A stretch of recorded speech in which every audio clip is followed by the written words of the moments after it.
So we had a customer who had a loved one pass away, and they asked us to pick up and pack some groceries. Some were picked up from family member house, but the bulk of it was picked up from quite a few stores. And we normally only would go to one store for a customer, but we did this as a favor. Yeah, playing Tetris at grocery. Playing Tetris at grocery is fun. It's a different kind of fun. It's a little bit different from boxes, but nevertheless fun. I decided to forego the decontain and just pack it onto a pallet.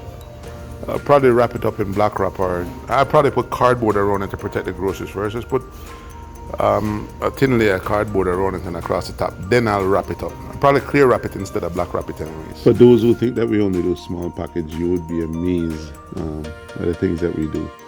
Have you ever tried to fit a square peg in a round hole? That's what you would be doing if you put these things in a barrel. You see the two big cooking oil right there.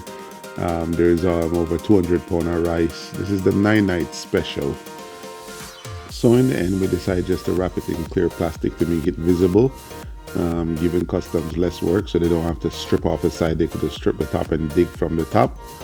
And this customer got a bang for their buck as far as getting groceries and things with big rice. This is over like 275 pounds of rice.